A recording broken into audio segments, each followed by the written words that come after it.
Hi everyone, I'm Robert Reiss, and I want to tell you I am thrilled to be here. I remember last year, it was going to be at the United Nations, and I had a good connection there because I actually went to the United Nations school, undergraduate. So one thing I know that very few people do, if you look at the building, it has a little thing on top. Do you know what that is? It's ping pong tables, actually. But so now, when we moved to NASDAQ, I actually realized this is a way better connection for me because on that sign on Times Square where the ball drops, I rented it out to say, Barbara, will you marry me, Robert, 35 years ago.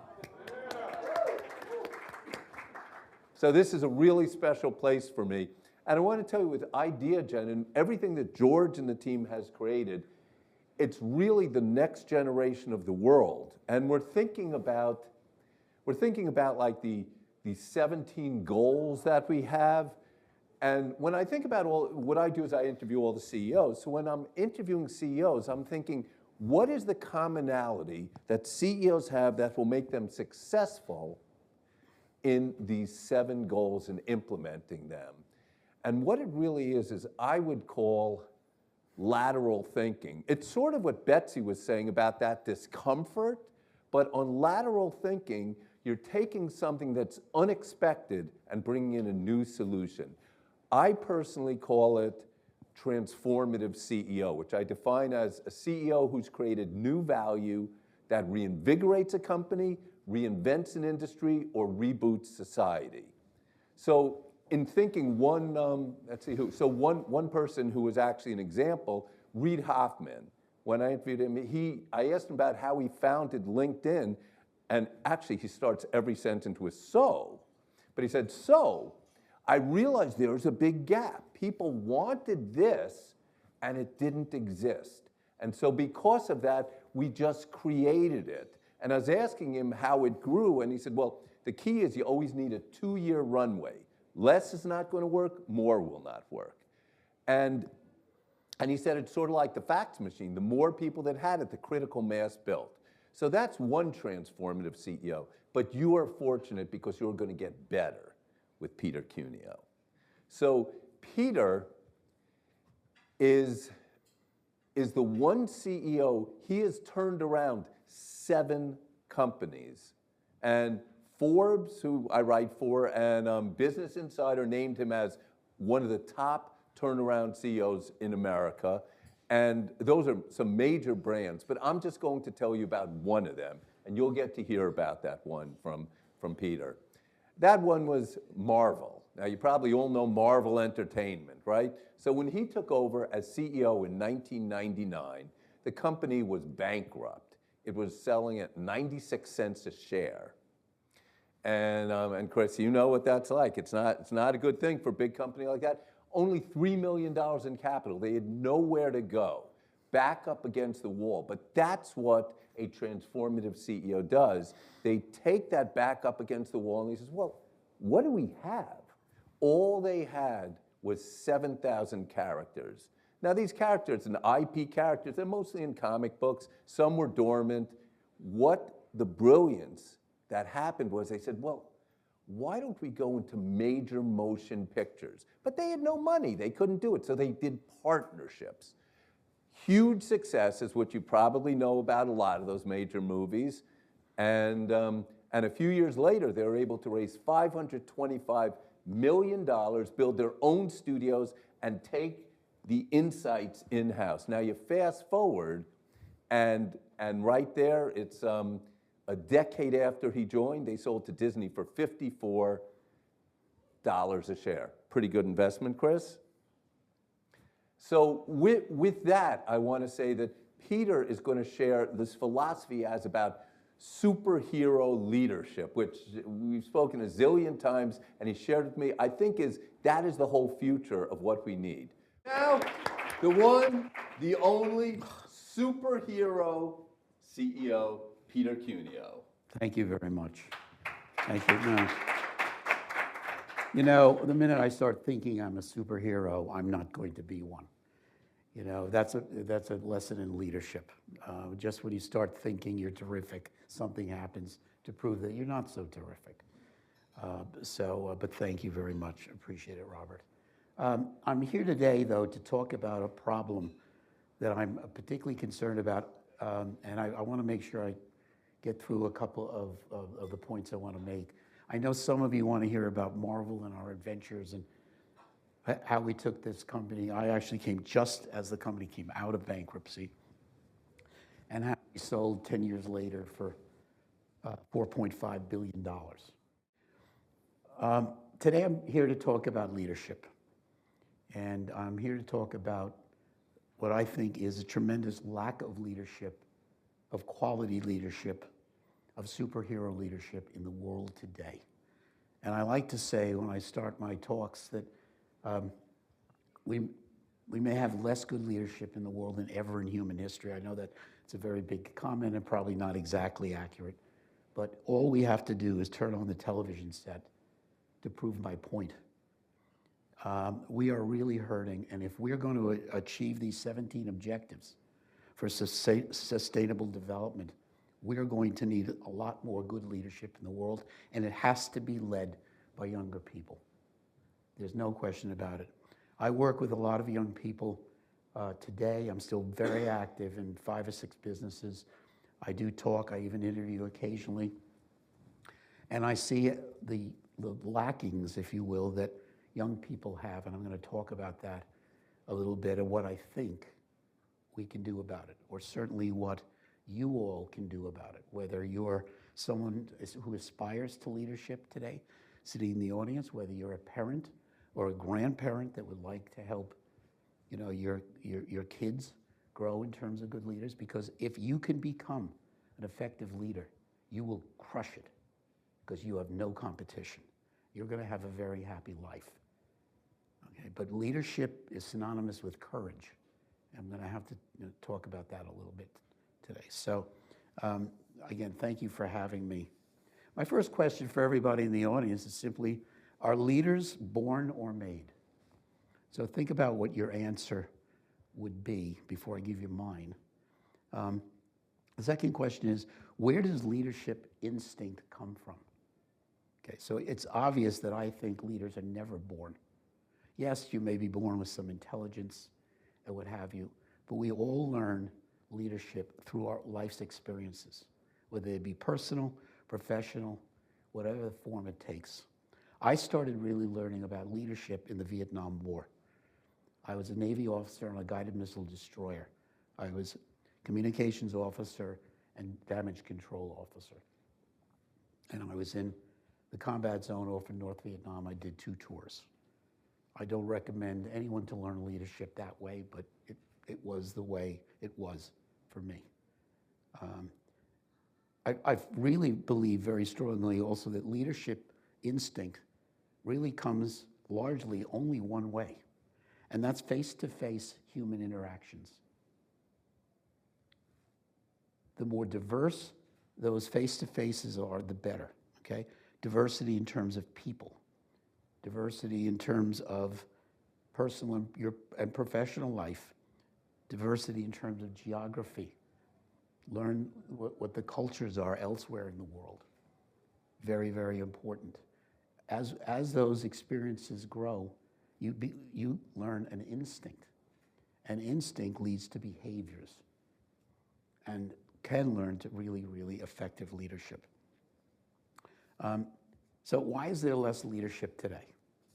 Well, of course, it just goes back to the fact that there's less face-to-face in our lives, and there's really a lot more or less face-to-face for young people. And the young people that I talk to, not everyone, of course. I don't want to give you the idea that every young person coming out of college or even older than that, or teenagers, whatever, are flawed, not at all. But I see a lot of problems. The work ethic, there is no work ethic with many of them. This is why we have people who basically quit but never call in and say, I quit, which is kind of alien for me, but you know, as an example. So many of them simply don't have it isn't that they chose to not have a work ethic. They never learned through experience what work ethic means. So there are an awful lot of challenges in that regard with young people, particularly when you're trying to hire them. They're also not thin-skinned, they have no skin. We talk about people being thick-skinned, thin-skinned. Many have no skin. I've been in situations where a senior person in a meeting looked at a young person who had just done a report, actually did a terrific job on this report. So an Ivy Leaguer, 23 years old.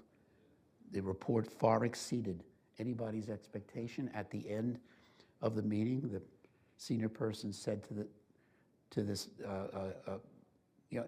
young person, great, absolutely amazing, terrific report. I have a couple of suggestions for improvement. 10 minutes later, the senior person's assistant came in and said, I want you to know that John Smith is down in the men's room crying his eyes out. Now that's not even thin-skinned, that's no skin. They also have, in some cases, no social skills, so they can't lead anything. And we'll get into why some of that exists. So why are we lacking in leadership? And particularly from young people coming out, who we need desperately. We need desperately in this world. Whether in business, profit, nonprofit, public businesses, non-public businesses, whatever area that you choose to make your career in, we need leadership. And these leadership principles apply to all of those situations. Well, first of all, obviously, why do we have there's less face-to-face interaction. Okay. The second thing is the internet, of course. The internet is impersonal. The internet is very useful. It's also its friend and its foe. Because of what people will say on the internet, share on the internet, they would never say to your face. Never. And now we have people threatening other people's lives over nothing. And this is all related to the ease of the internet. And young people have to learn to understand what the internet really does or doesn't do. But many of them are not getting that right now. The internet is impersonal and can be cruel. Teenage girls commit suicide because they're bullied on the internet. It's horrible.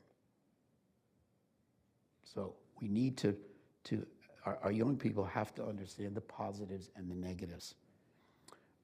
In the United States, and I think this is generally true around the world, but I'll defer to some of you.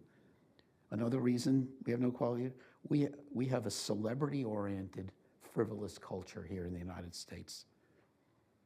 Okay? We all know it. If you make a sex tape, you're a billionaire. It's happened, as you know. And this is what these kids grow up with. This is what they think matters. It's not their fault. These are good kids. There's no question about it. But our culture is ludicrous. And I'm in the movie business, or have been in the movie business.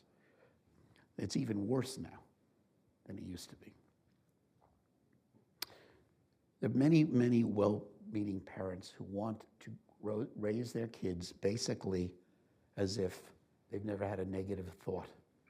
They never felt bad about themselves. Literally, that's their role. Of course, this results in what we call overparenting or snow plowing. If you haven't heard snow plowing. Snow plowing is, it's a big snowstorm, but dad and mom are out front basically creating a path for the kids behind. If you got a bad grade on a test, it's the teacher's fault. And I'm going to school to tell the teacher off. You didn't make that elite soccer team, that elite lacrosse team, that elite any team, it's the coach's fault. It's not your fault. In some cases, it may be the teacher's fault or the coach's fault, but kids have to learn that's life. And it's going to happen to them lots in the future. It's not always, life is not always easy. Selflessness is not rewarded anymore very, very often. This group is a huge exception, thank God. It's one of the reasons I'm very happy to be with all of you today, because I feel the vibe, and I don't get this vibe that often now, frankly. Selflessness. Kids don't understand selflessness. They don't understand altruism. They never have any exposure to that. Another one of our problems. I would say the biggest single problem with young people is this. And, being a human being and being happy as a human being, we tend to make this much more complicated, really, than it is, success in life or not. It's really very simple to me. You have to learn your strengths and your weaknesses. And one of the ways, of course, you learn your weaknesses is to fail. And as the speaker right before, I don't know if she's here, made a point about that, which I agreed with completely. Okay? So you learn your strengths and you learn your weaknesses, and with your weaknesses, it's simple choices. Avoid or work to get better, depending on whatever the situation is. The kids today very often don't know their strengths and weaknesses because they have been, by well-meaning parents, they have been shielded from learning those things. And then finally, of course, COVID goes without exception, was another way where face-to-face communication died in schools and in a lot of opportunities. So I've been giving speeches around the world for about 20 years now on leadership. And this all started my third year as CEO of Marvel, and we were doing very well at this point, and a group called me and said, would you make a speech about leadership? And shockingly, now that I look back, I really hadn't thought much about leadership, particularly my leadership, for good or for bad. And I was on an 11-hour flight nonstop to China, and I started thinking, what the heck am I going to say in this talk? And I came up with what today I call the 32 Essentials of Turnaround Leadership, which are written literally for someone walking through the door that has to make change. This is not from 40,000 feet at all. It's very different, and if you're interested, there's ways that I can give you that list, which I still use quite often.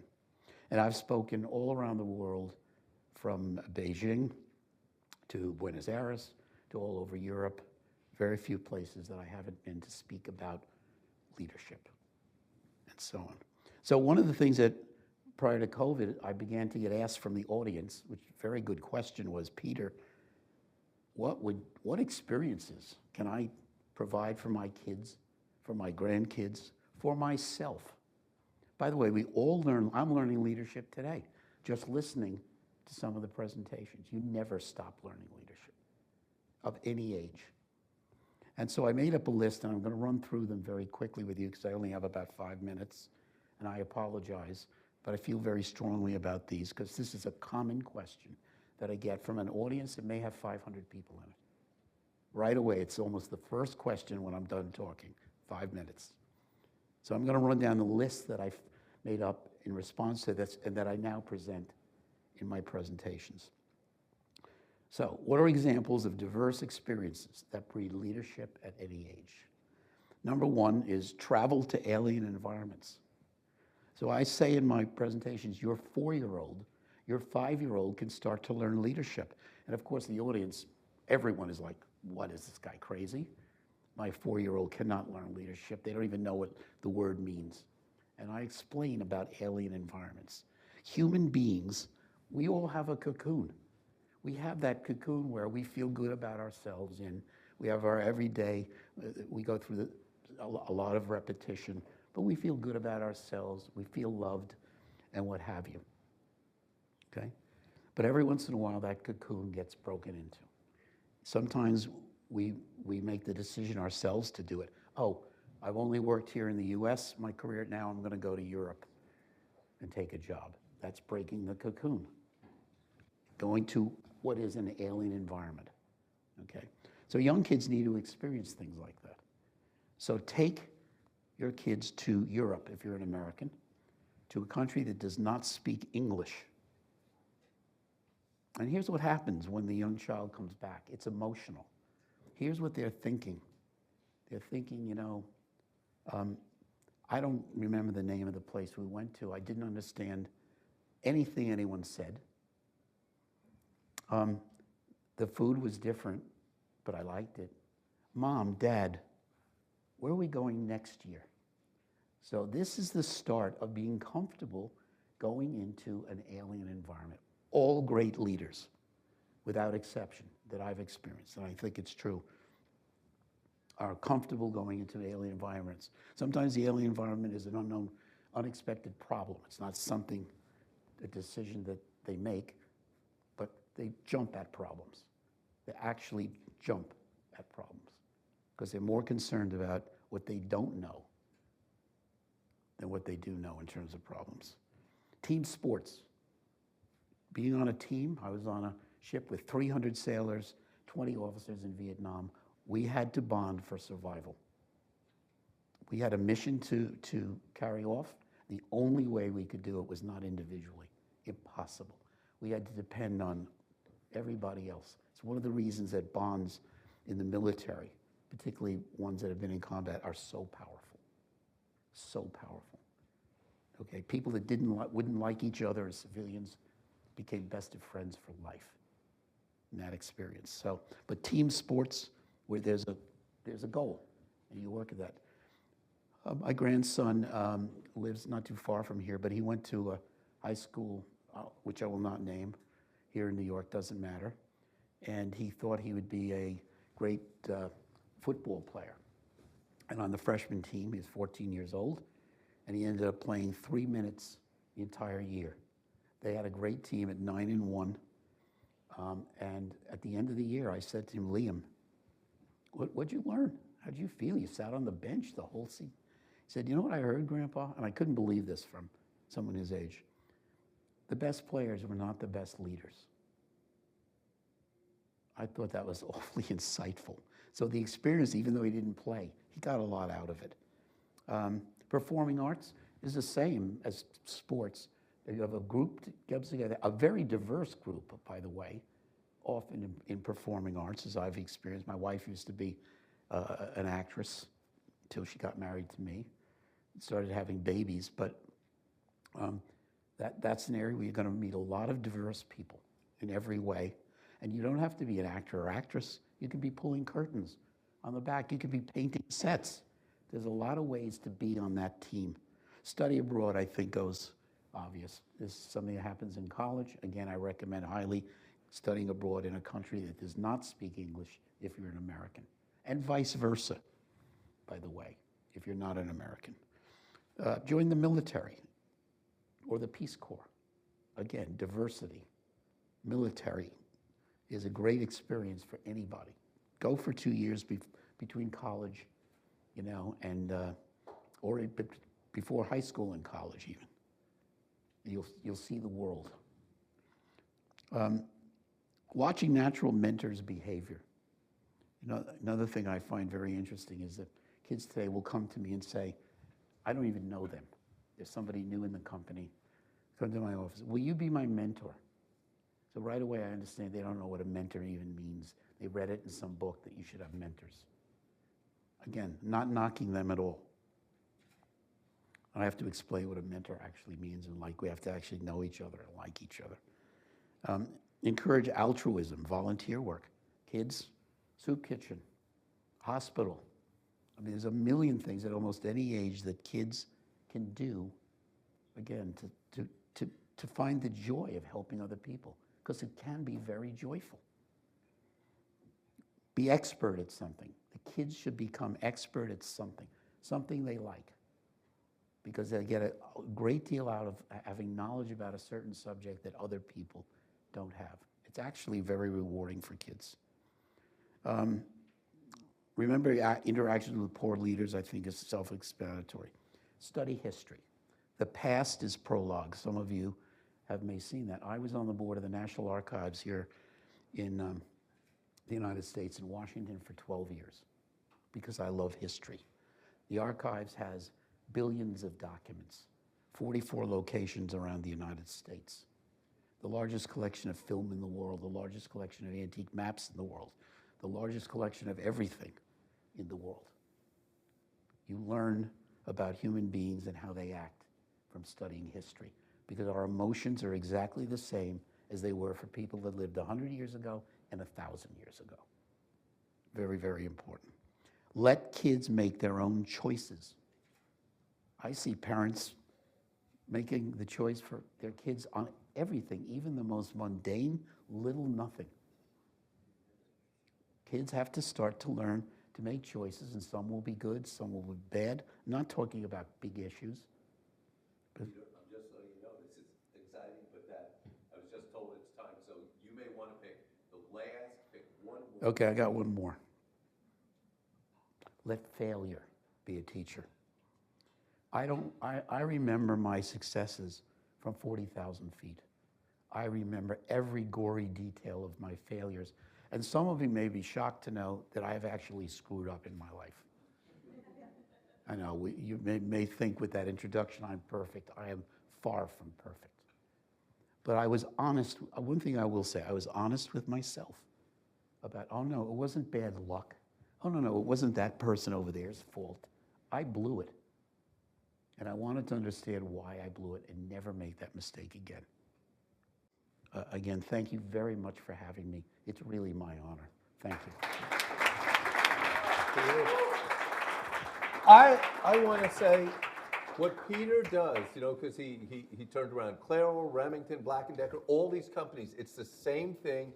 He tells it like it is. What you say, he doesn't hold punches, and that's the beauty of it. That's real integrity, and I love those pieces, especially about the failure.